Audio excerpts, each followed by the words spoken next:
Mais plus vous allez travailler sur vos ressources, plus quand il va arriver des situations inattendues, vous allez accéder à vos ressources. Parce que dans tout ça, il y a des changements qui s'intègrent. On ne fait pas juste des choses de manière ponctuelle. Là. Si je regarde par rapport à, dans mon cas, là, j'ai 40 ans, puis même, je dirais, avant de faire le projet humanitaire, quand j'avais 29 ans, je compare, je ne m'aimais pas dans ce temps-là. Je ne m'haïssais pas, mais mon estime de moi n'était pas élevée. Et j'ai fait un travail qui a fait qu'à un moment donné, ça a été intégré. Mais tout ça, donc, je vois qu'au cours des années, il y a plein d'acquis, des acquis qui font en sorte qu'à un moment donné, c'est là. Donc, si je parle d'estime de soi, c'est parce que ça, si on voit dans plein de cas, ça touche à tellement d'autres aspects. Donc, OK. Souvent, les gens où ils vont faire de la procrastination, de l'autosabotage, etc., ça touche à ça. Fait que, donc, pour la notion de gestion émotionnelle, c'est la même chose. Plus on a travaillé, on a découvert qu'on découvre qu'on a une influence sur nos émotions, moins on est à la merci de n'importe quelle peur ou panique, parce qu'on se dit, c'est moi qui décide. Fait que s'il y a une émotion qui est un signal de l'inconscient pour me dire quelque chose, je peux en tenir compte, mais si c'est en train de venir saboter quelque chose, puis c'est pas le temps, je vais dire, regarde, là j'ai compris le message, mais pour l'instant, on tente ça parce que ça nous aide pas. Puis on y reviendra, j'en tiens compte, dans ce sens-là. Donc,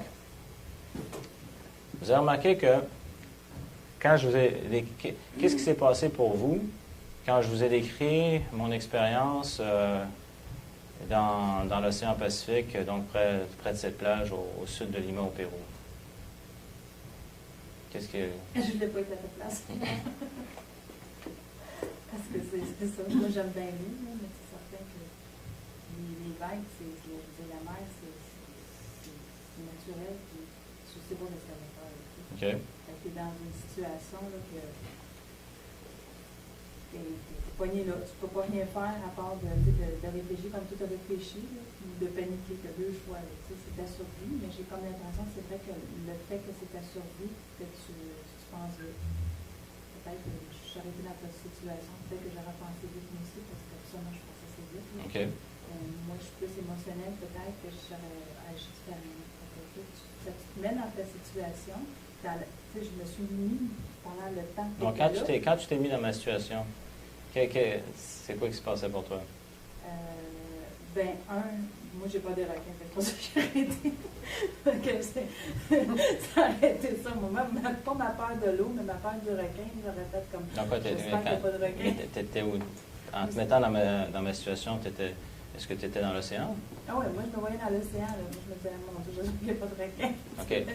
C'était ma vision, moi, plus que les vagues. Donc tu voyais ça de manière associée?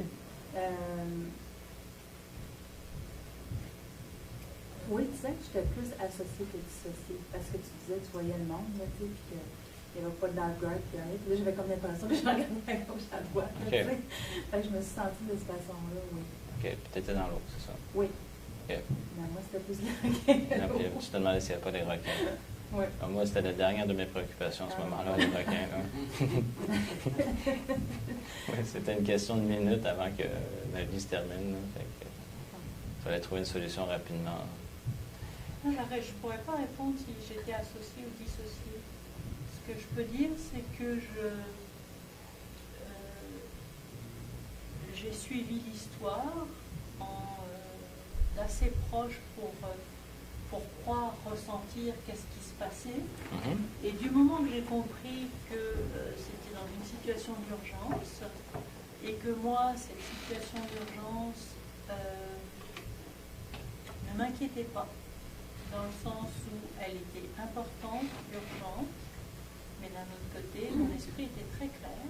À partir de là, je suis devenue curieuse. C'est-à-dire que là, il y avait une forme de dissociation où j'étais curieuse en me disant, bon, ok, alors, ça s'est passé, comment il s'en est sorti, quelles ont été les étapes. Parce que tu savais que finalement, je m'en étais sorti. Tu savais que le héros de l'histoire. OK. Mais Au départ, quand tu as commencé à entendre mon expérience, c'est quoi qui s'est passé pour toi? Je veux dire, parce qu'au début, après, tu dis que tu as pris du recul. Donc, au début, tu étais associé, puis après, tu as pris du recul, c'est ça? Oui, puisqu'il n'y a que toi qui pouvais savoir qu'est-ce que tu as fait. Mhm. Moi, ce que je faisais dans mon association, c'était garder la respiration et le calme. Donc, de cette manière-là, je restais associée à l'histoire et à l'état dans lequel tu étais. OK. Mais je ne pouvais pas inventer l'histoire. Donc, il y avait un côté dissocié d'être curieux. OK, parfait. OK. Donc, est-ce que toi, à un moment donné, au début, quand j'ai raconté, tu étais dans l'océan toi aussi? Oui. OK. Oui. OK. Et toi? Ben moi, ça m'a rappelé deux événements similaires que moi j'ai vécu tout ça, que moi j'avais vécu, que ça m'a comme ramené là. Puis, mais j'ai continué d'écouter parce que je voulais savoir comment moi je m'y étais pris, c'était-tu de la même manière que toi. C'était comme tout le cheminement, tout ça, mais ça se ressemble. C'est comme c'est quand j'ai vu la vague en arrière de moi, là, je me suis retrouvée à quatre pattes, puis j'ai vu la vague qui s'en venait. Je ne sais pas, j'ai sprinté. Tu étais sur la plage, là? Oui. OK, OK. J'étais à Acapulco. OK. C'était pire quand tu as dit Acapulco à l'autre, puis que tu as dit l'autre, fracture multiple, hey, j'ai-tu bien fait de courir? OK. Mais ça m'a fait revivre cette expérience-là. Puis l'autre événement, c'est que j'ai sorti quelqu'un de cette situation-là. Où la personne était dans l'eau? Elle était dans l'eau, puis elle était en train de se faire pogner par, on appelle ça le ressac. Là. Le ressac? Fait qu'elle était en train de se faire prendre là-dedans. On avait fait du bouillon, un premier coup de bouillon, mais là, ça retournait. Là. Fait que j'ai dit, je vais aller sortir de là. Donc toi, tu es une bonne nageuse? Oui. OK. Moi, je ne me suis pas fait prendre parce que je n'étais pas capable de revenir. Je me suis fait prendre parce que j'ai mal calculé la vague. Mm-hmm. Fait que quand elle est arrivée, là, c'était comme... Elle était rendue trop haute, trop grande. Tu veux dire, toi, tu étais déjà dans l'eau quand la vague est arrivée? Oui. Puis j'étais comme... J'étais dans l'eau. Puis donc la vague t'a envoyé sur la plage? Oui, c'est ça. OK. OK. Parfait. C'est ça. Alors Ok. là-dessus, c'est étonnant parce que la manière dont tu as raconté l'histoire, j'ai vraiment écouté ce que tu racontais, je vivais ce que tu vivais. Mm-hmm. Et c'est au moment où tu t'es mis à courir que je me suis dit, ah tiens, c'est vrai que moi il m'est arrivé des tas d'histoires comme ça, mais que je n'y ai pas pensé. Le courir. Non, pas de courir. Je n'ai pas fait de référence à ma propre vie quand il a raconté son histoire. Et ça, j'ai trouvé ça intéressant, que de raconter quelque chose ne me mène pas dans mes propres histoires. Similaire. Alors que j'ai vécu déjà des choses similaires. OK. Je me suis fait la réflexion. Mm-hmm. Mais non, tiens, ça ne m'a pas envoyé dans mes propres histoires. OK. Moi, j'étais dissociée, mais je voyais la peur sur ton visage. Une chance que tu es là pour, en ce moment, parce que je me disais qu'est-ce qui est arrivé, parce que j'ai connu quelqu'un au village où est-ce que je reste. Lui, c'était un très bon nageur, puis ceinture noire, puis justement, mais lui, il s'est noyé. C'est noyé. Puis c'est pas la première fois que j'entends que tu veux sortir, puis à partir, tout ça. Mais moi, je l'ai jamais vécu parce que j'ai peur. Fait que je vais juste, je vais pas nager dans... Mais quand tu le racontais, là, je voyais la peur sur ton visage, je voyais comment tu te... Quand tu disais là, que tu te rendais compte que c'était peut-être les dernières minutes, Oui.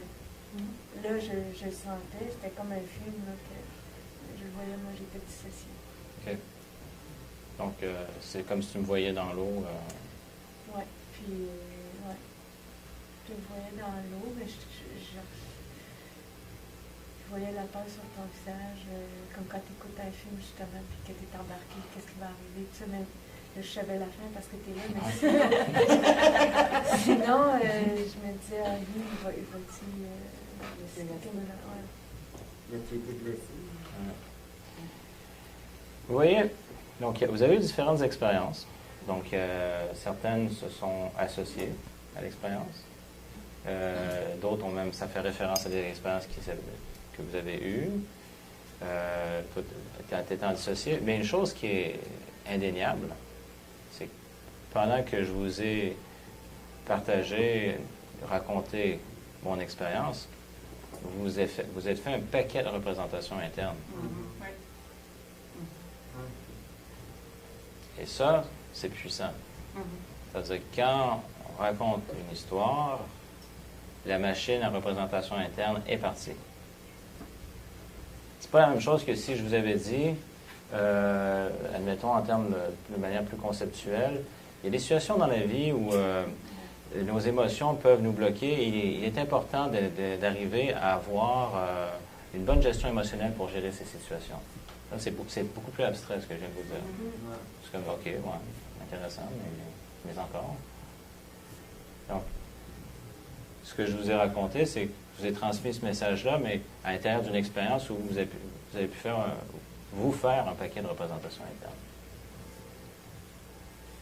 Là, c'est notre subconscient qui fait les représentations internes. Absolument. Je veux dire, je pense pas que pour la plupart, vous avez dit, bon, OK, donc il est en train de raconter ça, je vais me faire une image, je vais m'imaginer, donc, dans l'océan. Non, ça s'est venu tout seul.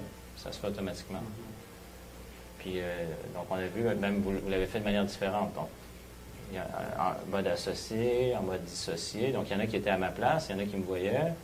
Il y en a qui, ça leur rappelait des expériences qu'ils ont déjà eues. Même qui ont oublié des expériences qui auraient, normalement, on aurait pu dire, ça va en lien direct avec une expérience que j'ai déjà eue. Ben non, qui était finalement dans mon histoire. Donc, il peut y avoir différentes manières selon la subjectivité de chacun et chacune. Mais toujours est-il que les représentations internes, elles étaient là. Donc, le message était beaucoup plus puissant que si je vous avais juste donné un concept.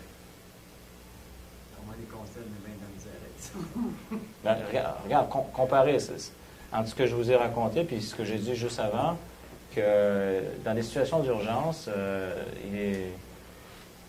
on peut avoir des émotions limitantes et il est très important de savoir gérer nos émotions pour pouvoir gérer ces situations d'urgence. OK, c'est un concept. Ouais. Ma question, c'est comment tu fais ça? Comment tu fais ça? Hein? C'est la première chose qui vient dans ma tête. OK? Correct, d'accord. Comment on fait maintenant? Comment on fait? Qu'est-ce qu'il dit? Gérer ses émotions? T'en as perdu quelques-unes, hein? Bon, tu t'es perdu personne quand tu as conté ton histoire, mais quand tu commences à élaborer même. Mais c'est ça. Donc, on voit que là. Je comprends le concept. Mais mettons, imaginez, on prend un exemple évident. Prenons des enfants, puis on leur dirait, vraiment de manière abstraite, il y a des moments où il y a des situations d'urgence. Puis dans des moments comme ça, c'est important que tu gardes ton calme et que tu gères tes émotions pour être dans un état qui est le plus ressourçant possible. T'as regardé, là, puis... OK, comment on fait ça? Mais par contre, en racontant une histoire comme ça, Ouais. puis là, je suis resté calme, là, j'ai cherché des solutions, puis ça m'a... Fait que là, le message, il passe, là. Il passe, puis c'est vrai, parce que, tu sais, quand tu t'es parlé dans ta tête, là, bon, là, là, je me suis dit, il faut que je trouve des solutions, puis, tu sais, là, c'est comme, moi, là, je me suis en allé dans comment je me suis parlé dans ma tête, tu sais. Puis mon père, lui, mon père était sauveteur. On était bien obligés, nous autres, d'aimer l'eau, là. Puis, je me rappelle, mon père, il disait, l'eau, ça peut être ton ami, comme ça peut être ton pire ennemi. Si tu t'en fais un ami, ça peut te sauver. Quand j'étais dans mon ressac, là, j'étais comme, je suis ton ami, je suis ton ami. Là, j'étais là, laisse-moi sortir. J'étais comme, je vais revenir. Puis, là, je sais pas, en tout cas, je me suis retrouvée comme voilà, à quatre pattes après ça, les détalés, là. Moi, j'ai même pas pris le temps, parce que je savais, par contre, que dans le ressac, on perdait le nord. Que là, il fallait pas bouger. Ah, mais c'est ça que j'ai fait. C'est exactement ça que j'ai fait. Tu sais, puis c'était pas important il n'y avait rien d'important. Parce que quand on va sortir, on va se retrouver dans... C'est là, quand tu vas sortir, quand tu vas sentir l'air sur toi, c'est là qu'il faut que tu ouvres tes yeux puis que tu dises, OK, il est où le nord? C'est drôle parce que moi aussi, je suis sortie par en avant. Peut-être qu'on sort tout le temps par en avant. Je sais pas. Ben, je sais pas comment... Je suis dans des catégories. Ça se dure à dire, mais au départ, dès que l'eau est tombée, j'ai voulu voir où j'étais, là, pour pas que je cours vers la vague, là. C'est ça. Et dès que j'ai situé un peu, je pense que ça a été une fraction de seconde. OK, la plage est là, parce que là, il y a encore de l'eau. OK, puis ça, je ne suis pas commencé à prendre le temps. Oh, il y a une grosse vague qui m'arrive dessus. Là, dès que c'était orientation, on part tout de suite. Là. C'est ça. Mais c'est drôle.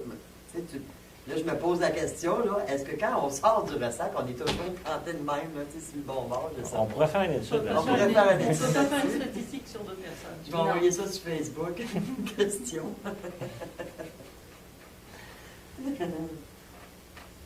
On va sortir des statistiques.